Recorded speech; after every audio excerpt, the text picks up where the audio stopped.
નમસ્કાર મિત્રો સ્વાગત છે તમારું અમારી યુટ્યુબ ચેનલમાં। આજની વિડીયોમાં સૌપ્રથમ વાત કરીશું ભારત પાકિસ્તાન વચ્ચે ઘર્ષણ ચાલી રહ્યું છે ત્યારે ચૈતર વસાવાએ કહ્યું છે કે આવો। તેમણે કહ્યું છે કે સિંધુ નદીનું પાણી રોકવું સરકારના હાથમાં નથી।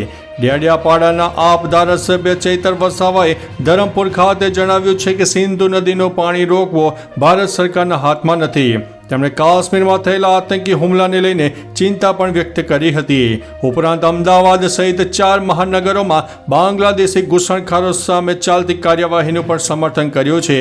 આ સિવાય તેમણે વિવિધ મહત્વના મુદ્દાઓ ઉપર પણ પોતાના વિચારો રજૂ કર્યા છે। મિત્રો, અન્ય મહત્વના સમાચારની વાત કરીએ તો રામ મંદિરનું નિર્માણ 5 જૂને પૂરું થશે। રામ મંદિરનું નિર્માણ 5 જૂન 2025 સુધીમાં પૂર્ણ થવાની શક્યતા છે। મંદિર નિર્માણ સમિતિના અધ્યક્ષ નૃપેન્દ્ર મિશ્રાએ માહિતી આપી છે। આ દિવસે રામ દરબાર અને મંદિર પરિસરમાં બનેલા 6 મંદિરોની પૂજા પણ થશે। મંદિરના શિખર ઉપર 42 ફૂટ ઊંચો ધ્વજસ્તંભ સ્થાપિત કરવામાં આવ્યો છે। આ શિખર 161 ફૂટ ઊંચું છે। ધ્વજ સ્થાપિત થયા પછી મંદિરની ઊંચાઈ 203 ફૂટ થશે। રામ મંદિરની 800 મીટર લાંબી દિવાલમાં બનેલા 6 મંદિરોનું બાંધકામ પૂર્ણ પણ થઈ ગયું છે। મિત્રો, અન્ય મહત્વના સમાચારની વાત કરીએ તો એક નજર મહત્વના સમાચાર ઉપર।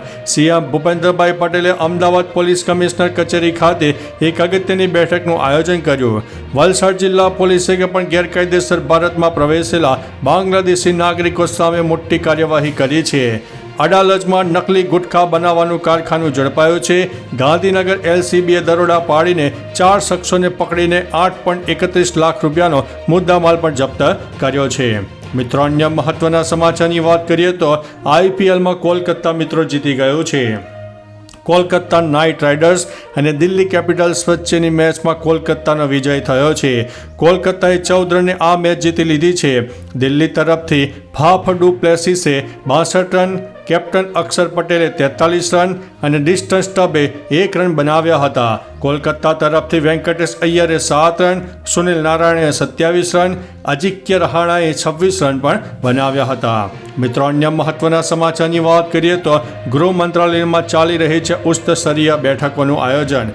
જમ્મુ અને કાશ્મીરના પહેલગામમાં થયેલા હુમલા બાદ દિલ્હીમાં ગૃહ મંત્રાલયમાં એક ઉચ્ચ સ્તરીય બેઠક ચાલી રહી છે। તેમાં બીએસએફ, ડીજી, એનએસજી, સીઆરપીએફ અને એસએસબીના ઉચ્ચ અધિકારીઓ હાજર હતા। બેઠકમાં સુરક્ષા વ્યવસ્થાની સમીક્ષા સાથે અન્ય મુદ્દાઓ ઉપર પણ ચર્ચા થઈ હતી। મિત્રો, અન્ય મહત્વના સમાચારની વાત કરીએ તો મહિલાના બેંક ખાતામાંથી 5.63 લાખની છેતરપિંડી થઈ છે। ઓનલાઈન ફ્રોડનો નવો બનાવ સામે આવ્યો છે। સમગ્ર ઘટના વિગતવાર જાણીએ તો બિલીમોરાની સોસાયટીમાં રહેતા પંડિત દંપતીના ખાતામાંથી ભેજાબાજે પ્રથમ 2.13 લાખ રૂપિયા ટ્રાન્સફર કર્યા। ત્યારબાદ આ રકમમાંથી 5.63 લાખ રૂપિયા અન્ય એક ખાતામાં ટ્રાન્સફર કરી દેવામાં આવ્યા। આ ઘટનાની જાણ થતાં પીડિત દંપતીએ તાત્કાલિક બિલીમોરા પોલીસ સ્ટેશનમાં ફરિયાદ નોંધાવી છે।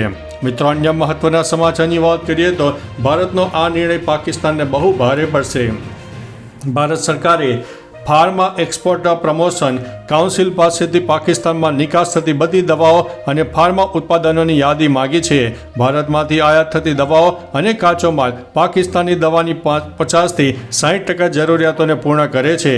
ભારતે હજુ સુધી દવાના નિકાસ પર પ્રતિબંધની જાહેરાત કરી નથી, પરંતુ પાકિસ્તાનની ચિંતા વધી ગઈ છે અને તે રશિયા અને ચીનનો સંપર્ક પણ કરી રહ્યું છે। મિત્રો, અન્ય મહત્વના સમાચારની વાત કરીએ તો અમદાવાદ અને ગાંધીનગરમાં 44 ડિગ્રી સુધી તાપમાન પહોંચી ગયું છે। પશ્ચિમથી ઉત્તરના પવનો ફૂંકાતા ગરમીનો પ્રકોપ વધશે અને હજુ 2 થી 3 દિવસ ડિગ્રીના તાપમાનમાં વધારો થાય તેવી શક્યતા વ્યક્ત કરવામાં આવી છે। રાજકોટમાં 2 દિવસ ઓરેન્જ એલર્ટ આપવામાં આવ્યું છે અને તે પણ હવામાન વિભાગે જાહેર કર્યું છે। આ સિવાય સુરેન્દ્રનગર, મોરબી, કચ્છ અને બોટાદમાં પણ તાપમાનમાં વધારો થાય તેવી શક્યતા છે। હવામાન વિભાગે વ્યક્ત કરી છે આ બધી શક્યતાઓ। જ્યારે અમદાવાદ અને ગાંધીનગરમાં 43 થી 44 ડિગ્રી તાપમાન હજુ પણ રહેવાની શક્યતા વર્ણવવામાં આવી છે। મિત્રો, અન્ય મહત્વના સમાચારની વાત કરીએ તો કેનેડાથી સૌથી મોટા સમાચાર સામે આવી રહ્યા છે। કેનેડિયન સામાન્ય ચૂંટણીમાં લિબરલ પાર્ટી ફરી એકવાર જીતી ગઈ છે। કેનેડાના પીએમ માર્ક કાર્નીની લિબરલ પાર્ટીએ હાઉસ ઓફ કોમન્સમાં 343 46 બેઠકોમાંથી 167 બેઠકો જીતી લીધી છે.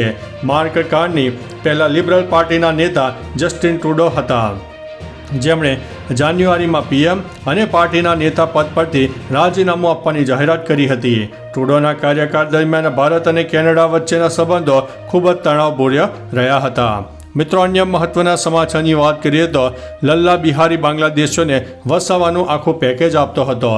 લલ્લા બિહારી પાર્કિંગ, ગોડાઉન, નાના નાના રૂમ બનાવીને તેને ભાડે આપતો હતો.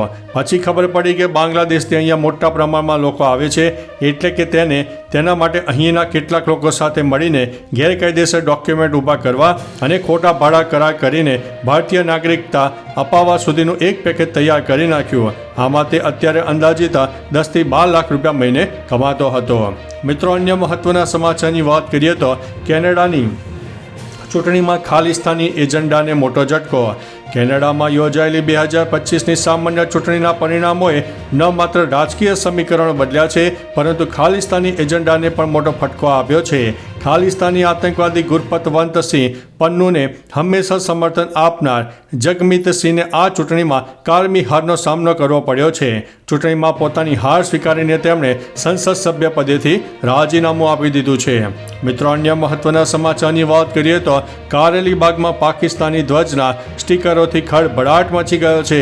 વડોદરા શહેરના કારેલીબાગ વિસ્તારમાં અજાણ્યા શખ્સો દ્વારા જાહેર માર્ગ ઉપર પાકિસ્તાનના ધ્વજના સ્ટીકરો લગાવવામાં આવતા ભારે ચકચાર મચી જવા પામી હતી. આ ઘટનાની જાણ થતાં જ પોલીસ તાત્કાલિક ઘટના સ્થળે દોડી આવી હતી અને સ્ટીકરોને દૂર કરીને વિસ્તારમાં શાંતિ જળવાય તે દિશામાં કામગીરી હાથ ધરી હતી. જોકે પોલીસે આ કૃત્ય કરનાર અજાણ્યા શખ્સોને ઝડપી પાડવા કાર્યવાહી પણ હાથ ધરી છે. મિત્રો, અન્ય મહત્વના સમાચારની વાત કરીએ તો 2 દાયકાના સામ્રાજ્યનો 45 મિનિટમાં અંત. અનેક બાંગ્લાદેશીઓને પનાહ આપતા લલ્લાના સામ્રાજ્ય પર સરકારનું બુલડોઝર ફરી વળ્યું છે. આ લાલુભાઈ પઠાણ ઉર્ફે લલ્લા બિહારી મૂળ અજમેરનો રહેવાસી છે. તે 2 દાયકા પહેલાં અમદાવાદ આવ્યો અને તેણે ચંડોળા વિસ્તારમાં પોતાનો વસવાટ શરૂ કર્યો.